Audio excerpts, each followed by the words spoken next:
Hey everyone, welcome back to the program. Today I'm going to be showcasing all of my Beatles 7-inch records. Now, I don't have a lot of these, and that's because, well, I don't really collect 7-inch singles all that much. They don't appeal to me as much as 10-inch or 12-inch records, and also I just don't come across them very often. So when I do, I tend to pick them up, and so this is the fruits of my many years of collecting, and it's not very impressive, but what I do have, I think you guys are going to get a kick out of. So with all that, let's begin with my earliest Beatles 7-inch. This is on the now very defunct Tully record label, or Tully, I'm not exactly sure how to say that. Now this was a subsidiary of VJ Records. Now if you guys know your history, you'll know that VJ actually picked up the rights to release Beatles music here in the US. For some dumb reason, Capitol passed on the Beatles, and they quickly fixed their mistake, but not before VJ was able to release at least 2 albums and a number of singles. So this was a #1 seller. This is Love Me Do with P.S. I Love You by the Beatles.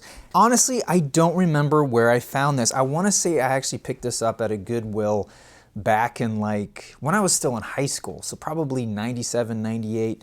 It's not in minty shape, but it plays decently, and it's just a cool little piece of history to have. Like I said at the top, just Beatles on this now very defunct record label. It only lasted a year. It came out in '64 and it closed by '65. I don't really know much else to say about this. I don't have a lot of knowledge on this record label, but classic songs, just a really cool find to have. All right, so next up I have 2 of the same record. This first one is a 1964 original pressing of I Wanna Hold Your Hand and I Saw Her Standing There. This is obviously on the Capitol Records label. I love this swirl design. This is rather beat up, lots of scuffs.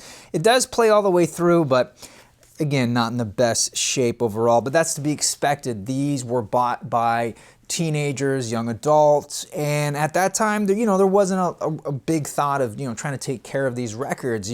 I remember hearing stories of young kids just cutting off the ends of a broomstick, nailing it to the wall, and just loading these up right next to your bed. And then of course, the 7-inch record players of the time, you would just stack a whole bunch of these right on top, and they just play one right after the other. So these records would just slam right down on these record changers. So anyway, this one is a 1964 original. And then I picked this one up thinking oh, I struck gold. I got a picture sleeve one. But no, if you read right down here, it's 1984. So this is a 20th anniversary reissue of that original single. It recreates the picture sleeve art with one little change. They photoshopped out, actually it wasn't even Photoshop, airbrushed, I guess, at this time. Paul here is smoking a cigarette and they wanted to clean up the Beatles image. So silly, but that's one way you can tell right off the bat that this is not an original pressing. But this one actually, is a nice player, albeit this one is rather dirty. I should probably clean it at some point. What's interesting is that this is not for sale, so I have to assume this was part of some sort of promotional giveaway, some sort of tie-in. I'm not exactly sure. I'm sure you guys, if you know, leave a comment down below. Up next, we have Lady Madonna with The Inner Light, and this is from 1968. This is much more worn, and you can kind of see that there's a lot of wearing that went on the label itself, which leads me to believe that this was kept probably stacked up with a bunch of other records and just got a lot of twisting and turning, and that's what created a lot of this ring wear. So this record really isn't worth much at all. It's just more of kind of a conversation piece, just something cool to have. It represents a time when any record by a well-known artist like the Beatles was like gold to me. I'd be digging through a bunch of just crap 7 inches from the late 40s, 50s, 60s, and just, Rosemary Clooney, no disrespect, but how many of those records do you really need? But then coming across as Beatles was like, oh, this is gold, I have to buy it for 50 cents. So these days I'm a much more discerning collector. I just don't buy anything just because of the Beatles. I actually look more for condition. But you know, that's more what this represents now. I don't really have the heart to get rid of it, but if I ever did find a copy in better condition, I'd probably upgrade it. But at this point, I'm not really collecting 7-inch records, so I'll hang on to it for now, just as a keepsake. So these next two represent kind of the same thing for me. These are later reissues. You'll see a lot of these are pretty common because the Beatles have always been popular, right? So this one, Yesterday, mono edition with Act Naturally, is from 1975, and this Help with the backside of I'm Down, also in mono, is from 1976, and they're easily obtainable. They don't cost a lot of money, and a lot of times they're in much better condition than original pressings. So if you have a jukebox, these are great to stuff into your jukebox and you know, not really care if they get damaged, because they made a lot of these, and they're not, you're not going to be harming an original pressing, so to speak. So I do find it interesting that both of these are in mono. I wonder if these were actually used in a jukebox because of maybe one from the 50s that wasn't in stereo. Just kind of curious. You know, these are kind of a cool stopgap until you can get the really nice original pressings. These will kind of do nicely in your collection until that point. Up next, we have Hey Jude with the flip side of Revolution. Both great songs coming out of the White Album sessions. You know, this is when you start to see the Beatles on Apple Records, but this is still manufactured by Capitol. And what's interesting of records of this era is that there's this little reliefed ridge. I don't know how well that's going to come across on the camera here, but my other Capitol records from the ones I just showed you also have this ridge here. These are interesting because they, you know, this is sort of as part of the White Album. They were recorded for it, but they actually weren't on the album itself. So to get the whole picture, I think you need this single to go with the White Album experience. And up next, we have Let It Be with the flip side of You Know My Name, Look Up My Number. And this is from 1970, and this was released at the time of their album Let It Be.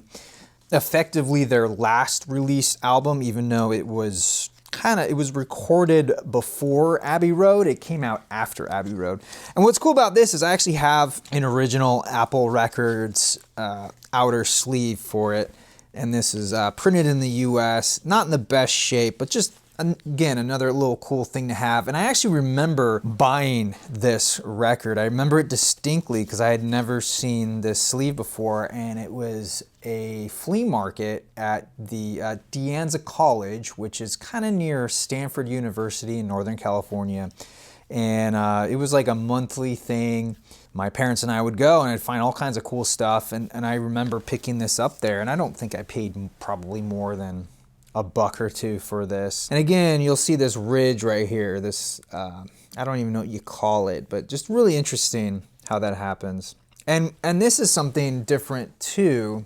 You see how the Beatles, it's printed this way. So song title on this slice, and then the Beatles down here, whereas this is the opposite. And I don't know if it's maybe the song title that dictates it, like they're able to break this up, and so they decided to do it that way, versus how Revolution would have to be pretty small to fit there. I don't know, I'm sure you guys will know. Leave me a comment down below. And the last record I have here really shouldn't count. It's the Plastic Ono Band, but this is the only 7-inch single that I own that's a solo release. This is John and Yoko Ono, their band. This first side is Cold Turkey, followed by Don't Worry Kyoko, Mommy's Only Looking for a Hand in the Snow, which is, it's an interesting listen. Yeah, Cold Turkey is a little bit better, but you know, this era of John Lennon, I don't know if it's my favorite, but regardless, this is from an era where I was just buying up everything, and if it took up more room, I might get rid of it, but as it is, I'm just gonna hang on to it. I don't know if you can really see, but this thing is not in great shape. There's a big old scuff there. Again, it's another artifact of how I used to collect, where I didn't really care about condition. It was more about having the object. It was like collecting trading cards to me. It didn't matter if it played that well, but now I want it to play well. I want to have it, but also be able to play it. Well, everybody, that will do it for my Beatles 7-inch collection. I know it's not very large or really that impressive, but what it is, it represents who I am and who I was as a collector. What I want you guys have to say, be sure to leave me a comment down below, and if you have a video of your own Beatles 7-inch collection, be sure to link that as well. Until then, thank you so much for watching. I'm your Vinyl Geek, and I'll catch you on the flip side. Hey guys, thanks again for checking out this Beatles collection video. Now, if you want to see more Beatles content, I put a playlist right there, as well as a video that YouTube will choose for me, so go ahead and click away.